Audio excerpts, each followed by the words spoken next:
میں نماز نہیں پڑھتی، میں دعا نہیں مانگتی کیونکہ مجھے ضرورت نہیں ہے۔ رعونت بھرا لہجہ۔ اس کے لیے سب اچھا تھا، ماں باپ گنوا کر بھی سب اچھا ہی تھا۔ وہ اپنی مرضی کے تعلیمی ادارے سے اپنی مرضی کی تعلیم حاصل کر رہی تھی، کوئی روک ٹوک نہ تھی، کوئی کمی نہ تھی، زندگی گلو گلزار تھی۔ ارے نمازیں اور دعائیں تو بڑھاپے کے لیے ہوتی ہیں، عمر پڑی ہے نا، وہ جیمز کے طویل لیکچر کے جواب میں چڑھ کر کہتی۔ اور تم بتاؤ، تمہیں اتنی فکر کیوں رہتی ہے ہر وقت میری اور میری نمازوں کی؟ وہ ابرو چڑھا کر پوچھتی۔ نہیں، مجھے کیوں فکر رہنے لگی؟ وہ کندھے اچکاتا۔ اور یہ فائنل سیمسٹر سے کچھ دن پہلے کی بات تھی۔ وہ دھڑا دھڑ اپنے نوٹس کمپلیٹ کر رہی تھی کہ وہ اس کے قریب آ کر بیٹھ گیا۔ وہ دل ہی دل میں بدبدائی، اوفو، یہ دینیات میرے پلے کہاں سے پڑ گئی ہے۔ اسے غصہ آیا تھا۔ اب یقیناً وہ پھر کوئی لیکچر شروع کرنے والا تھا۔ جیمز پلیز، میں اس وقت نہایت ضروری اسائنمنٹ کمپلیٹ کر رہی ہوں، نو مور لیکچر۔ اس نے تیز تیز پین چلاتے ہوئے اپنی مصروفیت شو کی۔ نو، میں تمہیں پروپوز کرنے والا ہوں، مجھے تم اچھی لگنے لگی ہو۔ اس نے اسمارا کی خفگی کی ذرا بھی پرواہ نہیں کی تھی۔ کیا؟ وہ جھٹکا کھا کر مڑی۔ تم ہوش میں تو ہو؟ شادی، اور وہ بھی تم سے؟ وہ چلائی تھی، جبکہ جیمز پرسکون تھا جیسے یہ کوئی معمولی بات ہو۔ کیوں؟ مجھ سے کیوں نہیں؟ وہ اس سے زیادہ حیران ہوا تھا۔ میں نے تو تمہیں سمپلی پروپوز ہی کیا ہے، تمہارا دل مانے تو ٹھیک، ورنہ انکار کر دو۔ مگر پلیز مذاق مت اڑاؤ۔ وہ حد درجہ سیریس تھا۔ اس کے جی میں آیا کہ سامنے پڑی موٹی کتاب اٹھا کر اس کے سر پر دے مارے، مگر ضبط کر گئی۔ یہ پاکستان نہیں تھا، وہ یہاں اجنبی تھی۔ اس کا کیریئر تباہ ہو سکتا تھا۔ یہ امریکی جیمز کچھ بھی کر سکتا تھا۔ اس نے خاموشی سے اپنا سامان سمیٹا اور وہاں سے اٹھ گئی۔ اس کا دماغ پہلے ہی الجھا ہوا تھا۔ چچا جان کا کافی دنوں سے فون نہیں آیا تھا۔ پچھلی بار بھی انہوں نے مختصراً بات کی تھی، جس میں سوائے پاپا کے قرضوں اور فیکٹری کے دیوالیہ ہو جانے کے اور کوئی بات نہیں کی تھی۔ اس نے چچی جان سے بات کرنا چاہی تو وہ مصروف ہونے کا بہانہ بنا گئی تھی۔ ہاں، جنید تھا جس کا کبھی کبھار فون آ جاتا تھا۔ جنید چچی جان کا چھوٹا بھائی تھا، اس کا ہم عمر تھا، اس کی دوستی بھی تھی اس سے۔ اچھا نائس لڑکا تھا، بہت اونچے خواب تھے اس کے، اور چچی جان ان کو پورا کرنے کا تہیہ بھی کیے ہوئے تھیں۔ بہرحال جنید سے بات کر کے اسے اچھا لگتا تھا۔ اسے امید تھی آج یا کل اس کی کال آئے گی، پھر وہ چچا اور چچی کے بارے میں پوچھے گی، اور اس کو زیادہ انتظار نہیں کرنا پڑا تھا۔ اسی شام جنید کی کال آ گئی تھی۔ چند ایک رسمی باتوں کے بعد اس نے چچا اور چچی کے رویوں کے بارے میں پوچھا تھا۔ پہلے تو وہ ٹال گیا، پھر جو کچھ اس نے کہا تھا وہ اس کے دماغ کا فیوز اڑانے کے لیے کافی تھا۔ تم جھوٹ کہہ رہے ہو جنید؟ اسے یقین ہی نہ آیا تھا۔ نہیں، میں سچ کہہ رہا ہوں، اور میرا سچا ہونے کا ایک ثبوت یہ ہے کہ تمہیں پچھلے 2 ماہ سے پیسے نہیں بھجوائے گئے۔ انہوں نے پکا ارادہ کر لیا ہے کہ یہ فیکٹری بیچ دی جائے۔ لیکن فیکٹری تو میرے نام ہے، مجھے خود کئی بار پاپا نے بتایا تھا۔ ہاں، صرف تمہیں بتانے کی حد تک، ورنہ فیکٹری انہوں نے اسی روز اپنے نام کروا لی تھی جب تمہارے پاپا اور ماما کو جلا کر مارا گیا تھا۔ اور یہ بھی سچ ہے کہ یہ سب انعام بھائی نے کیا ہے، اور اس میں میری بہن بھی شامل ہے۔ جنید انکشاف پر انکشاف کر رہا تھا اور اسے لگ رہا تھا اس کا دل بند ہو جائے گا۔ پلان تو تم سب لوگوں کو جلا دینے کا تھا، لیکن تم بچ نکلی۔ انعام بھائی نے پروین کے ذریعے تم سب لوگوں کو خواب آور گولیاں کھلائیں۔ مجھے صبح پتہ چلا تھا۔ میں نے بہت فون کیے تم لوگوں کو، گھر بھی آیا، لیکن نہ فون اٹینڈ ہوا نہ کسی نے دروازہ کھولا۔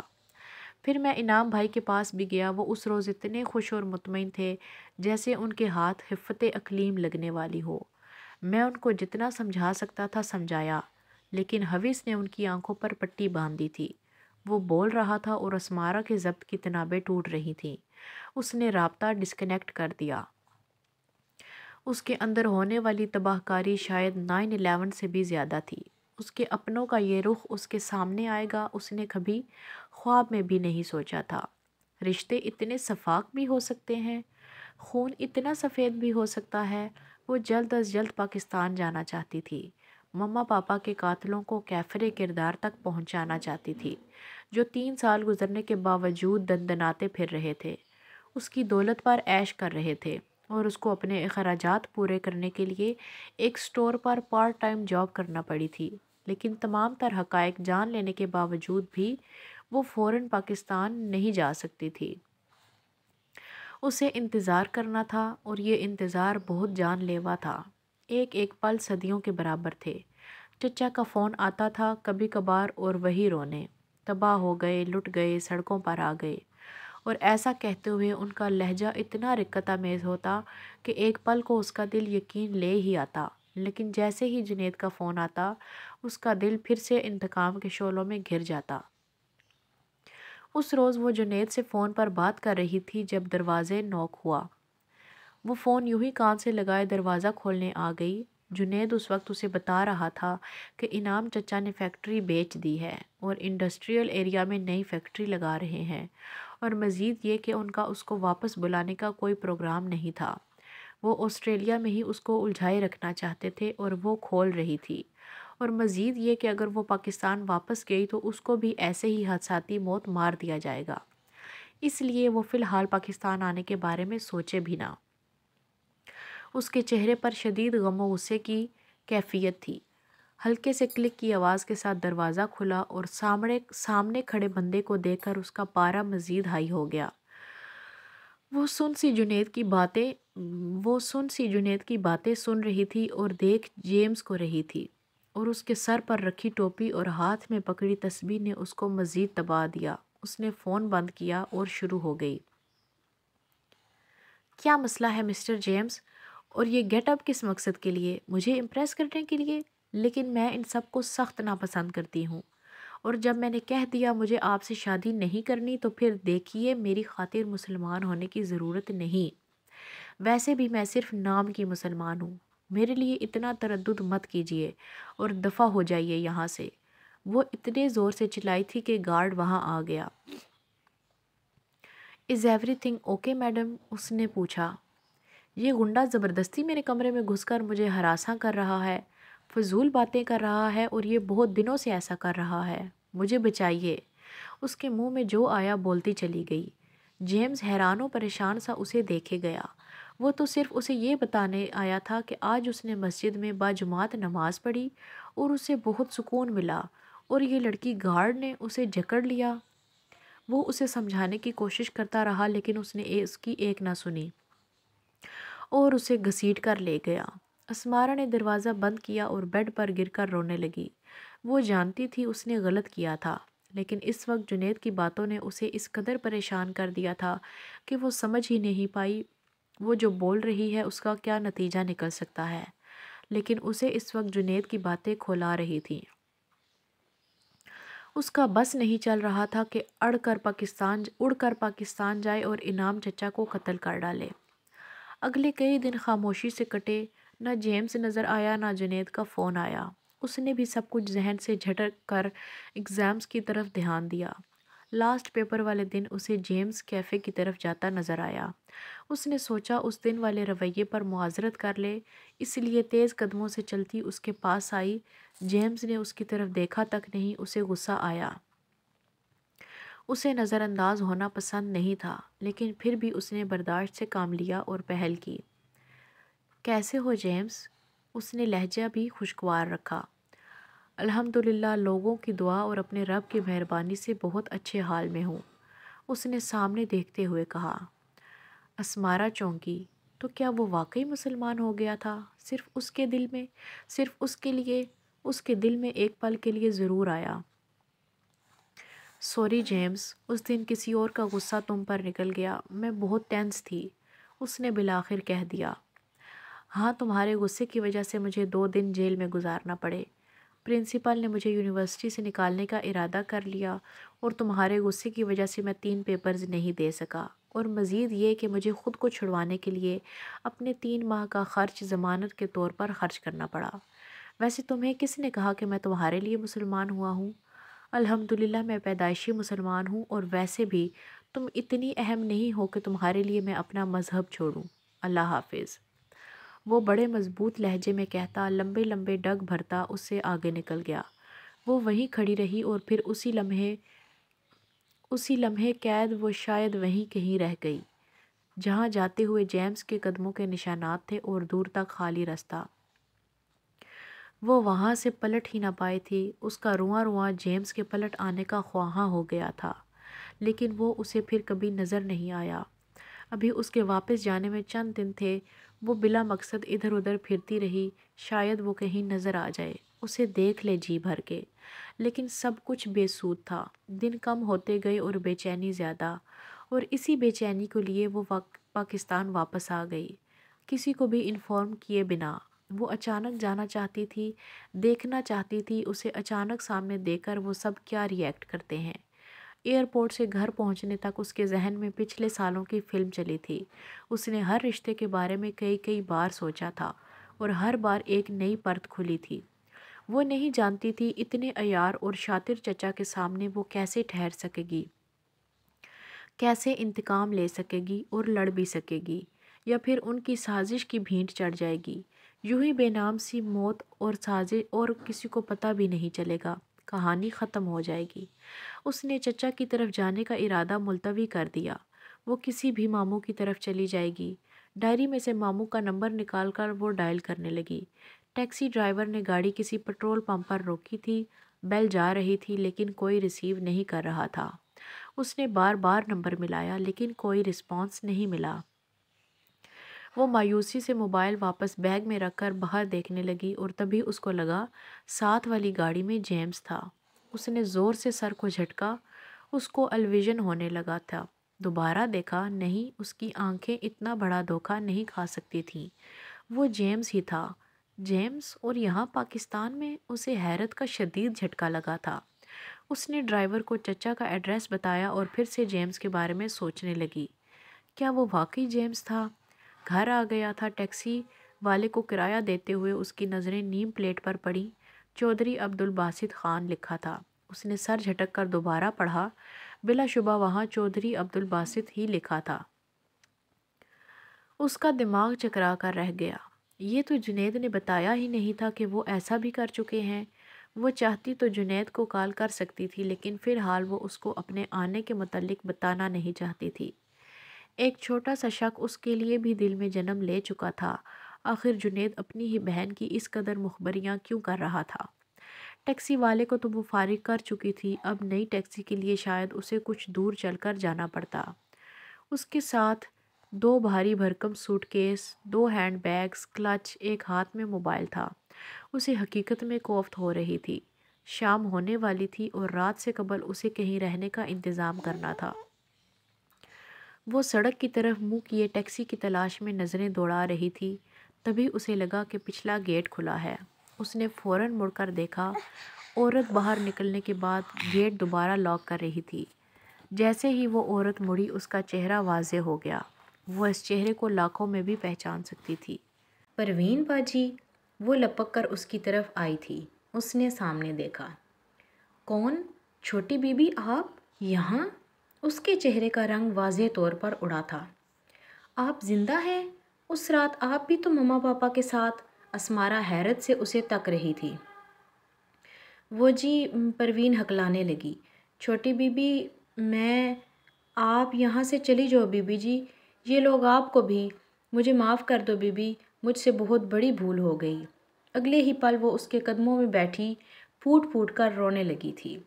کس بات کی معافی مانگ رہی ہیں پروین باجی؟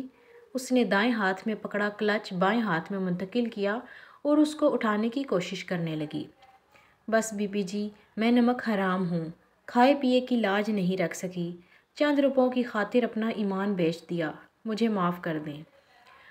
وہ اس کی دونوں ٹانگیں مضبوطی سے تھامے 2 زانو زمین پر بیٹھی تھی، اور اسمارا پریشان سی کبھی اس کی طرف دیکھ رہی تھی، کبھی آس پاس سے گزرتے لوگوں کو جو اب ان کی طرف متوجہ ہونے لگے تھے۔ اچھا یہ تو بتائیں چچا کہاں گئے؟ اسے پھر اپنے ٹھکانے کی فکر ہونے لگی تھی۔ جی وہ تو یہ والا گھر اور جی آپ کے والا گھر بیچ کر ڈیفینس میں شفٹ ہو گئے ہیں، پروین نے بتایا۔ کیا؟ میرا گھر؟ اسے ایک اور جھٹکا لگا تھا۔ یہ بات اسے جنید نے تو نہیں بتائی تھی، اور ان لوگوں کی رسی کتنی دراز تھی جو اب تک کسی بھی پکڑ میں نہیں آئے تھے۔ اس نے آہستگی سے پروین کو پیچھے ہٹایا اور سامنے آ کر رکی ٹیکسی کی طرف بڑھ گئی۔ وہ کیا کر سکے گی اور کہاں تک؟ اسے بھی ابھی سے اپنا آپ بے بس محسوس ہونے لگا تھا۔ 2 راتیں ایک ہوٹل میں گزارنے کے بعد بالآخر اس کا رابطہ چچا سے ہو ہی گیا۔ وہ اسے خود ہوٹل لینے آ گئے تھے۔ وہ بھی فی الحال کچھ بھی ظاہر نہیں کرنا چاہتی تھی، چپ رہ کر حالات کا جائزہ لینا چاہتی تھی۔ کیا خبر جنید نے ہی غلط بیانی کی ہو، اور شاید دل ہی دل میں چاہتی بھی یہی تھی کہ کاش وہ ساری باتیں جھوٹی ہوں۔ اس کا دنیا میں چچا سے جو رشتہ تھا وہ شدت سے اس کے بچ جانے کی خواہاں تھی۔ چچا اس کے بنا بتائے آنے پر ناراض ہو رہے تھے۔ وہ خاموشی سے مسکرائی گئی۔ کیا بات ہے بیٹا، اتنی خاموش کیوں ہو؟ بالآخر انہوں نے محسوس کر کے کہہ ہی دیا۔ نہیں چچا، بس ماما پاپا یاد آ رہے ہیں۔ آپ سنائیں، چچی کیسی ہیں اور کاروبار کیسا چل رہا ہے؟ اس نے انہیں مطمئن کرنے کے لیے اپنا خود کو کمپوز کیا۔ چچی تو تمہاری یاد میں دن بھر آہیں بھرتی رہتی ہیں اور پوچھتی ہیں کب آئے گی میری اسمارا۔ بہت بے چین ہیں۔ چچا نے ڈرائیو کرتے ہوئے محبت پاش نظروں سے اسے دیکھا۔ اس کا دل ڈگمگانے لگا۔ نہیں چچا، ایسا نہیں کر سکتے، وہ ایسے ہو ہی نہیں سکتے۔ اس کا دل ہمک ہمک کر گواہی دینے لگا۔ جنید، پروین سب جھوٹ بول رہے ہیں، اسے گمراہ کر رہے ہیں۔ اس نے اپنے بے چین دل کو ایک اور خوش فہمی کی تھپکی دی۔ وہ گھر پہنچ گئے تھے۔ چچا کا یہ والا گھر تو بہت ہی شاندار تھا، بالکل کسی محل جیسا۔ گیٹ سے بل کھاتی روش کے چاروں اطراف خوبصورت اور مہنگے پھولوں کی کیاریاں تھیں۔ دونوں اطراف وسیع و عریض لان اور اس قدر خوبصورت کہ ایک لمحے کو انسان کھو سا جاتا تھا۔ گولڈن کلر کا گیٹ جو بہترین تراش خراش سے مزین تھا، وہی آنے والے کو مبہوت کر دینے کے لیے کافی تھا۔ وائٹ اور ڈارک براؤن امتزاج سے بنی بلند عمارت یوں فخر سے سر اٹھائے کھڑی تھی جیسے روئے زمین پر اس جیسا باوقار اور سر بلند اور کوئی ہو ہی نہ۔ گاڑی کار پورچ میں رکتے ہی اندرونی دروازہ کھلا تھا اور ایک سمارٹ سی عورت چہکتی ہوئی اس کی طرف بڑھی تھی۔ جدید تراش خراش کا مہنگا لباس زیب تن کیے وہ سمارٹ خاتون کوئی اور نہیں چچی جان تھیں۔ وہ تو ہکا بکا رہ گئی۔ وہ واقعی انہیں پہچان ہی نہ پائی تھی۔ کہاں وہ لٹکتے جسم والی موٹی سی چچی اور کہاں یہ فٹ عورت؟ نہیں پہچانا نا؟ وہ خوشی سے چہکی۔ کوئی بھی نہیں پہچان پا رہا۔ دیکھو کیسے مہینوں میں ویٹ لوز کیا ہے میں نے، اور کتنی فٹ ہو گئی ہوں میں۔ وہ اپنے سراپے پر نازاں ہوئی جا رہی تھی۔ جی بالکل، اس نے سلام کرتے ہوئے ان کی ہاں میں ہاں ملائی تھی۔ وہ اسے ساتھ لپٹائے اندر لے گئیں اور اندر داخل ہوتے ہی اسے ایک اور جھٹکا لگا تھا۔ اسے لگا جیسے وہ کسی بڑے ملک کے وزیر اعظم یا صدر کے گھر آ گئی ہو۔ اس قدر پر آسائش گھر، نعمتوں سے بھرا، سجاوٹوں سے گھر، کہاں سے آ گیا تھا ان کے پاس؟ کون سا خزانہ نکل آیا تھا؟ اور پھر دونوں گھروں کو بیچ کر بھی اتنی رقم کا ملنا ناممکن تھا۔ چچا کا اپنا گھر تو 100 ہی تھا، کوئی 10-12 مرلہ کا۔ البتہ یہ گھر کم و بیش 2-2.5 کنال کے رقبے پر واقع تھا۔ جلنے کے بعد عمارت کو نقصان تو پہنچا تھا، لیکن وہاں زمین کی قیمت بہت زیادہ تھی۔ تم فریش ہو جاؤ، یہ تمہارا کمرہ ہے، بالکل تمہاری خواہش کے عین مطابق۔ پھر نیچے آ جاؤ، میں کھانا لگواتی ہوں۔ وہ اسے ایک کمرے کے سامنے چھوڑ کر واپس مڑ گئیں۔ پتہ نہیں اسے یہاں آنا چاہیے یا نہیں۔ اس کے ذہن کے کسی اندرونی گوشے میں ہلکی سی ندامت نے سر اٹھایا تھا، جسے وہ آرام سے کچلتی کمرے میں داخل ہو گئی تھی۔ ریڈ اور بلیک کلر کے امتزاج سے سجایا کمرہ بھی خوبصورتی اور سجاوٹ میں اپنی مثال آپ تھا۔ وہ آہستگی سے چلتی بیڈ پر آ بیٹھی۔ سیاہ راؤنڈ بیڈ کے اوپر سرخ مخملی بیڈ شیٹ بہت خوبصورت لگ رہی تھی۔ اس نے چھت پر لگے قیمتی فانوس کو دیکھتے ہوئے ایک بار پھر ساری باتیں ذہن میں دہرائیں۔ وہ یہ سب چچا سے کیسے کہہ سکے گی اور کیسے ثابت کر پائے گی؟ سوالیہ نشان تاروں کی طرح اس کی آنکھوں کے سامنے ناچ رہے تھے اور سب کچھ دھندلا رہا تھا۔ کھانا بے حد پرتکلف تھا۔ دنیا کی کون سی نعمت نہیں تھی جو ڈائننگ ٹیبل پر موجود نہیں تھی، جبکہ کھانے والے صرف 2 افراد، وہ اور چچی۔ اسے دیکھ کر وہ پورے ہونٹ پھیلا کر مسکرائی تھی۔ وہ بھی مسکراتے ہوئے کرسی کھینچ کر بیٹھ گئی۔ شروع کرو، چچی جان کی طرف سے اذن ملا تھا۔ اس نے اس بات میں سر ہلا کر چچا کے بارے میں پوچھا۔ فیکٹری میں جھگڑا ہو گیا ہے، وہاں گئے ہیں۔ چچی نے شاید بے دہانی میں بولا تھا۔ وہ چونکی تھی۔ کون سی فیکٹری؟ فیکٹری تو اس نے بات ادھوری چھوڑ کر سوالیہ نظروں سے چچی کو دیکھا۔